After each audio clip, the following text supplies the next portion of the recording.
नमस्कार आदाब, आप देख रहे हैं इंडिया न्यूज़। मैं आपका होस्ट नूर आलम। अभी फ़िलहाल मैं हूं कमेटी विधानसभा क्षेत्र में। जैसा कि हम लोग जानते हैं कि बंगाल में 8 चरणों में चुनाव होने थे, 4 चरणों में चुनाव हो चुके हैं और अभी 4 चरण में चुनाव बाकी है। और बंगाल की सियासत इतनी सरगर्म है कि पूरा हिंदुस्तान में सियासत में चर्चा बंगाल का हो रहा है। सियासी गलियारों में काफ़ी हलचल मची हुई है। आइए हम लोग बात करते हैं कमेटी म्यूनिसिपल के वार्ड नंबर 1 और 3 के बिल्कुल बीच में है, क्योंकि रोड के इस पार वार्ड नंबर 3 आता है, रोड के इस पार वार्ड नंबर 1 आता है। तो यहाँ के मुकामी लोगों से बात करते हैं, जानने की कोशिश करते हैं कि इस बार जो विधानसभा का जो इलेक्शन हो रहा है, इसमें एक ही स्लोगन चल रहा है, खेला होबे, और दूसरा है परिवर्तन होबे। तो देखते हैं कि यहाँ के लोग किस चीज़ को पसंद करते हैं और उनकी क्या राय है। सबसे पहले मैं आपका नाम बताएंगे क्या? मेहताब आलम। तो अभी जो एक तृणमूल का नारा है कि खेला होबे, तो इस खेला होबे का मतलब क्या है? खेला होबे का मतलब है कि खेला होगा, सियासत का खेला होगा। ममता बनर्जी जो हमारी बंगाल की नेत्री है, शेरनी है, वो मोदी से एक खेला खेलेंगी, सियासत का खेला, जिसमें हम लोग मोदी को शिकस्त देने वाले हैं और हम भारी बहुमत के साथ हम अपने सरकार बनाने वाले हैं। ममता बनर्जी की सरकार बन रही है बंगाल में। और तृणमूल का कहना है कि हम 200 प्लस लाएंगे, बीजेपी एक तरफ कह रही है कि हम 250 प्लस लाएंगे। तो इस मामले में आपको क्या लगता है कि तृणमूल सरकार बना पाएगी? पागल हो गया, पागल हो गया। मोदी पागल हो गए हैं। वो बंगाल की सकाफत को नहीं जानते हैं, यहाँ का कल्चर को नहीं जानते हैं। वो दिल्ली से आ रहे हैं, बड़ी बड़ी बांगे बांध कर चल जा रहे हैं। ये नहीं जानते कि ममता बनर्जी ने हमारे लिए और हमारे बंगाल के लिए क्या क्या काम किया है। वो मोदी जी आ रहे हैं, इस काम को देख के घबरा जा रहे हैं। अब बौखलाहट में बोल दे रहे हैं कि हम 250 सीट जीतेंगे, उनको 50 सीट मिलना मुश्किल है। अच्छा, आपको क्या लगता है कि अभी फिलहाल जो माहौल है कमेटी में, यहाँ पे किसका मुकाबला है, सीपीएम या तृणमूल? तृणमूल। क्या आपको लगता है कि मदन मित्रा जो सिटिंग एमएलए थे यहाँ के, मानस मुखर्जी, उनके जगह पे सीपीएम ने सायनदीप मित्रा को कैंडिडेट बनाया है, जो वेस्ट बंगाल का जनरल सेक्रेटरी है डीवाईएफआई को? तो इतने कद्दावर नेता को मदन मित्रा हरा पाएंगे आसानी के साथ? आराम से। मदन मित्रा गरीबों का मसीहा है। हमारे लिए, पब्लिक के लिए इतना कुछ कर दिया। वो कभी नहीं सोचा ये सीपीएम है, ये बीजेपी है, इंसान सोचा। उन्होंने जो किया, कुछ ऐसा काम बताया जो मदन मित्रा ने आम लोगों के लिए किया? बस 2 बजे रात को एक जवान लड़की आ जाए, कोई पूछेगा भी नहीं कहाँ जा रही हो। और सीपीएम के टाइम में जवान लड़की का चलना मुश्किल था, लूट मार डकैती यही सब होता था। अभी देख लीजिए, 2 बजे रात को कोई भी आ जाए, पूरा उजाला उजाला है। और सीपीएम के टाइम में पूरा अंधेरा था। बीजेपी जो अभी जो तशद्दुद कर रही है बंगाल में, अभी जैसे कि कूच बिहार में जो इलेक्शन हो रहा था 4था चरण में, वहाँ पे सीआरपीएफ के गोली से 5 लोग मारे गए हैं। इस बारे में आप क्या बोलेंगे? वो तो बीजेपी बोला है मारो, वो तो सब आरएसएस का आदमी है। सीआरपीएफ के लोग आरएसएस के हैं? सब मिला हुआ है लोग। अच्छा, ऐसा कि आज का जो बारानगर में एक भाषण दे रहे थे दिलीप घोष, उन्होंने कहा है कि इसमें जो लोग मरे हैं वो एक आम लोग नहीं थे, बल्कि एंटी सोशल लोग थे। और आने वाला इलेक्शन में भी अगर इस तरह से कोई भी एंटी सोशल लोग कुछ भी करेगा तो सीआरपीएफ उसके बख्शेगी नहीं, उन्हें छोड़ा नहीं जाएगा। तो इस बारे में आप क्या बोलेंगे कि बीजेपी क्या डर की सियासत करना चाह रही है? ये अमित शाह पूरे इलेक्शन कमीशन को अमित शाह चला रहा है। अमित शाह माने ये चाह रहा है कि बंगाल को अशांत किया जाए, जो शांत माहौल है उसको अशांत करके डर का माहौल पैदा करके हम इलेक्शन को जीतना चाहेंगे। लेकिन ये बंगाल की शेरनी ममता बनर्जी ये कभी होने नहीं देगी। ये हमारा बंगाल में ममता बनर्जी की सरकार बनेगी। वो इतना भी कुछ अटकंडा अपना ले, कोई फायदा नहीं होने वाला। तृणमूल सरकार बना रही है, कदम बना रही है, 200 प्लस आ रहा है। अच्छा, आप अपना नाम बताएंगे क्या? अनिल जायसवाल। अच्छा अनिल साहब, तो कैसे हैं आप? अच्छे हैं, ठीक है। सबसे पहले कि जैसा कि कमेटी एक बहुत ही बहुमूल्य आबादी है, जहाँ पे मुसलमानों की आबादी अराउंड 98% है, और बीजेपी एक तरह बोलती है कि हिंदुस्तान में हिंदू खतरे में है। तो अनिल साहब ये बताएं कि कमेटी जैसी घनी आबादी, जहाँ मुसलमानों की आबादी है, तो क्या आपको डर नहीं लगता है? नहीं, डर क्यों लगेगा? हम अपना प्लान आगे फिर नया से बना रहे हैं। डर लगता है तो फिर यहाँ से बिक्री करके चल जाते हैं। तो बीजेपी का तो कहना है हिंदू हिंदुस्तान में खतरे में। अपना प्रोपेगेंडा है, अपना चलाता है, पब्लिक का प्रोपेगेंडा है, अपना चलाता है लोग। मुसलमान भाई भाई है। ऐसा कोई रहता तो हम लोग बिक्री करके चल जाते हैं। आप इतने सालों से रह रहे, कोई ऐसा कभी प्रॉब्लम हुआ? नहीं, ऐसा कोई प्रॉब्लम नहीं। तो बीजेपी क्या करना चाहती है इस तरह से? वो आपस में अपना वोट बैंक बनाने के लिए अपना लड़ाती है, झगड़ाती है। और आपको क्या लगता है कि इस बार बीजेपी सरकार बना पाएगी या परिवर्तन होगा? लगता तो नहीं है ऐसा। तो क्या तृणमूल ही आएगी?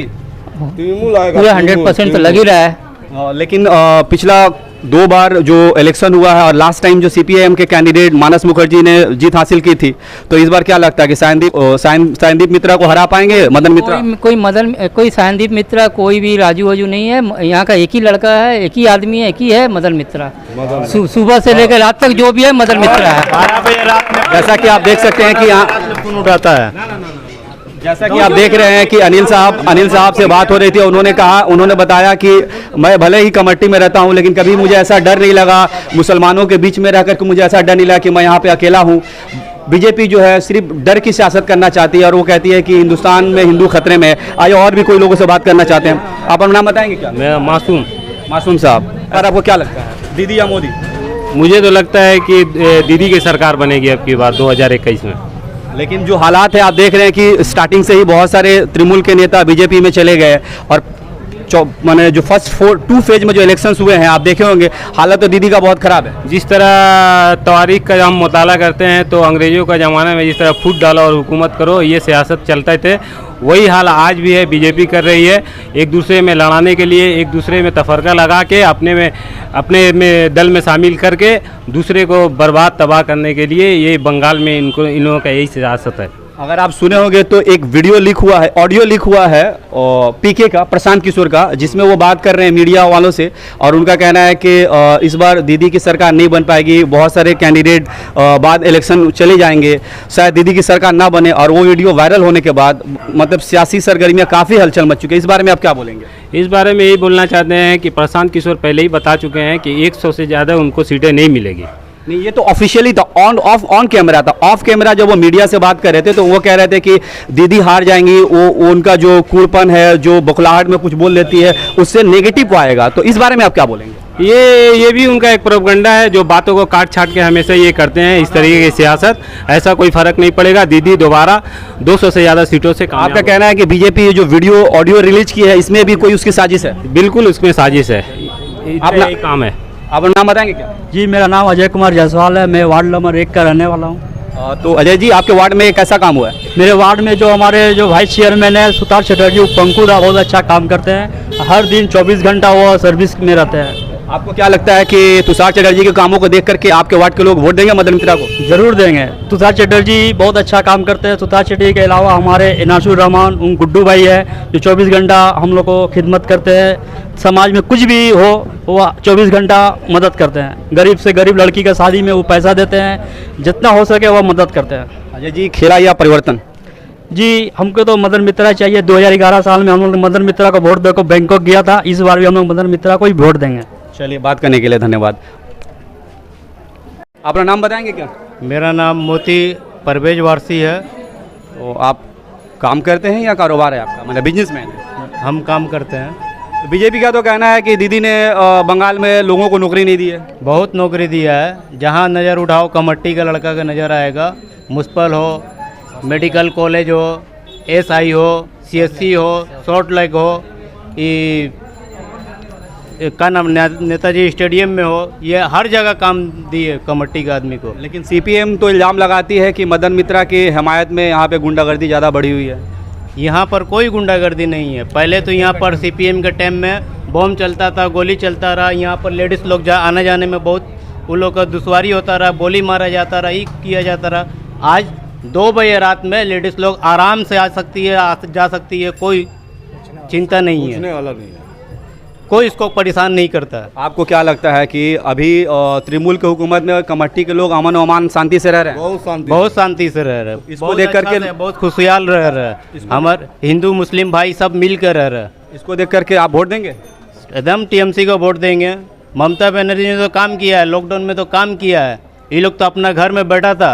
किस तरह का काम किया ममता बनर्जी ने लॉकडाउन? हर घर में राशन पानी, यहाँ तक बच्चा के लिए लेक्टोजिन हम खुद अपना हाथ से जाके दिए हैं। कितने घर में पहुँचाया बच्चा लोग का लेक्टोजिन, गाड़ी फेंक दिया मदन मित्रा ने। और लॉकडाउन में इतना आदमी को हम एजुकेशन। हाँ, आपका नाम? मेरा नाम मोहम्मद अली हुसैन हुआ।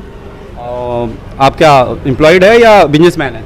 अभी मैं तैयारी कर रहा हूँ। मैं एम्प्लॉयड था, लेकिन अभी मैं फिर से सिविल सर्विस की तैयारी कर रहा हूँ। अच्छा। तो लेकिन लोगों का कहना है कि बीजेपी हुकूमत में लोग एम्प्लॉयड नहीं हुए, बेरोजगारी बढ़ी है, महंगाई बहुत ज़्यादा हो गया। अभी की जो सियासी माहौल है, अभी जो हिंदुस्तान में सबसे बड़ा मुद्दा है महंगाई और बेरोजगारी का है। लेकिन देखा जा रहा है कि कोई भी पार्टी इस मुद्दे को लेकर के सियासत नहीं कर रही है, चाहे तृणमूल हो, चाहे CPM हो, चाहे बीजेपी हो, सब अपने अपने में लगी हुई है। लेकिन इसको देख करके नौजवान तबका कहाँ जाए?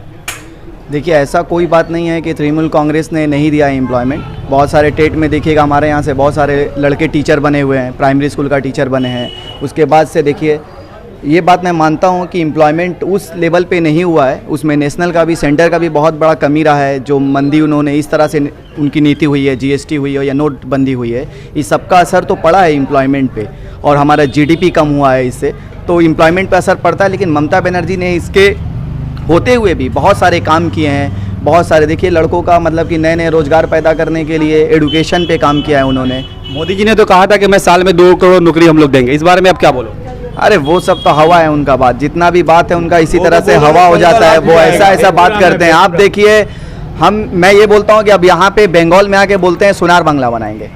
अब यहाँ पे आके सोनार बंगला बनाएंगे। आप पहले बताइए, आप बिहार में आपका गवर्नमेंट है, इतने दिनों से 10-15 साल से आप वहाँ पे चला रहे हैं, आप यूपी में गवर्नमेंट चला रहे हैं, मध्य प्रदेश में आपका गवर्नमेंट है, आपने वहाँ पे क्या किया? यूपी में बच्चे मरे, छोटे छोटे बच्चे मर गए ऑक्सीजन के कमी से। मध्य प्रदेश में अभी ऑक्सीजन की कमी से बढ़े, वही लोग यहाँ पर आके बड़ी बड़ी बातें कर रहे हैं। मोदी जी एक बार भाषण दे रहे थे खड़गपुर में, उन्होंने इल्ज़ाम लगाया था ममता बनर्जी पे। उन्होंने कहा था कि हम बंगाल में विकास करना चाहते हैं, लेकिन विकास के बीच ममता बनर्जी दीवार बन के खड़ी है। तो आप क्या कहना चाहेंगे? अरे मैं तो ये बोल रहा हूँ कि आप तो 2014 से यहाँ पर हैं, 2014 से सेंटर पे हैं आप, तो उससे आप पहले कहाँ थे? जैसे इलेक्शन आया, अभी 6 महीने पहले से यहाँ आने लगे और ऐसा कर दिया, डेली पैसेंजर बन के आप सेंटर से एकदम दिल्ली से कलकत्ता, दिल्ली से कलकत्ता कर रहे हैं, कलकत्ता दिल्ली। तो अभी आके बड़ी बड़ी बातें कर रहे हैं। आप उतना दिन से कहाँ थे? और आप बोल रहे हैं कि किसान को नहीं मिला। आप जाके पूछिए, आप जाइए वहाँ पे, मैं बताता हूँ आपको, तारकेश्वर साइड में जाइए, वहाँ पे आलू की खेती होती है। सारे वहाँ पे जितने किसान हैं सब बोल रहे हैं हमको 6,000 रुपया 6 महीना में मिलता है। तो मिला है, ये कैसा बात करते हैं, हमको तो कुछ समझ। आपको क्या लगता है कि बंगाल की अवाम मजहब के नाम पे वोट देगी या डेवलपमेंट एम्प्लॉयमेंट के नाम पे वोट देगी? 100% डेवलपमेंट पे वोट देगी। मजहब का तो कोई बात ही नहीं है, मजहब का बात तो बीजेपी कर रहा है। और ममता बनर्जी की गवर्नमेंट में मैं बोल रहा हूँ, हम लोग क्या है, हम एक स्टूडेंट हैं, स्टूडेंट के तहत अगर हम बात करेंगे, आप देखिए बच्चियों को क्या क्या मिला है, एजुकेशन पे क्या मिला। उन्होंने कन्याश्री दिया, 8 से लेकर ग्रेजुएशन तक सारे को पैसा मिलता है। अब क्या ये फाइनेंशियल हेल्प है? यहाँ पे क्या है, बहुत बच्चे ऐसे थे गरीब थे तो उन पढ़ाई नहीं कर पाते थे, 8-9 पे जाते जाते वो छोड़ देते थे। अब देखिए इस कन्याश्री के तहत वो लोग पढ़ रहे हैं। उसके बाद रूपोश्री दे रही हैं शादी करने के लिए। 18 साल से पहले कोई शादी ना करे, मतलब आप जानते हैं कि 18 साल से पहले शादी हो बच्ची को तो प्रॉब्लम होता है बहुत तरीके का, तो उन सब चीज़ों के लिए रूपोश्री दे रही हैं। गति धारा, गीतांजलि, अरे भाई कितना कहने का मतलब है जो ममता बनर्जी ने तरक्याती काम किया है, जो स्कीम्स लाई है, उसको देख करके पब्लिक उन्हें वोट देगी और जिताएगी। 100% स्टूडेंट जिताएगी। जैसा कि आप सुन रहे थे, जैसा कि अमित शाह बोलते हैं कि बंगाल में आकर हम सोना चिड़िया बनाएंगे। बंगाल पहले से ही सोना के चिड़िया, अब आकर उसको लूटना चाहते हैं। अब आकर उसको लूटना चाहते हैं। जैसे अंग्रेज आकर के लूट के गए थे डिवाइड एंड रूल फॉर्मूला ला करके, वैसे ही बीजेपी का फॉर्मूला है डिवाइड एंड रूल। बिहार का सोनार बंगला बना है। आप कलकत्ता नेट में सर्च मार के देख लीजिए कोलकाता कि वुमेन के लिए कितना सेफ्टी है, कलकत्ता का पैरा नाम आता है। दीदी ये करके रखी है कोलकाता का। योगी जी एक भाषण में आए थे, उन्होंने कहा था कि बंगाल में औरतें सेफ नहीं है, हम अगर हुकूमत में आएंगे तो औरतों को सेव करेंगे। किसने कहा था? योगी आदित्यनाथ ने। यूपी में जाकर देख लीजिए, सबसे ज्यादा क्राइम का वही है, 3 नंबर में आता है क्राइम का। रेप वही होता है यूपी में। आप बंगाल का नाम सर्च मार के देख लीजिए अभी नेट पे, सबसे पहला कलकत्ता का नाम आएगा। वुमेन सबसे ज्यादा सेफ यहीं पर है कोलकाता में। सेंगर उसके जो एमएलए हैं, चलिए, आप सुन रहे थे कि बहुत सारे लोग यहाँ पे बात कर रहे थे। उन्होंने जो अपना रजामंदी दिखाई, ममता बनर्जी की तरक्याती कामों से काफी खुश है और ये चाहते हैं कि इस इलाके से मदन मित्रा जीत करके आए और भारी मतों में जीते और तृणमूल की सरकार बने और तीसरी बार ममता बनर्जी की हुकूमत हो। आप देख रहे थे इंडिया न्यूज़, देखने के लिए धन्यवाद। आपका दिन शुभ हो।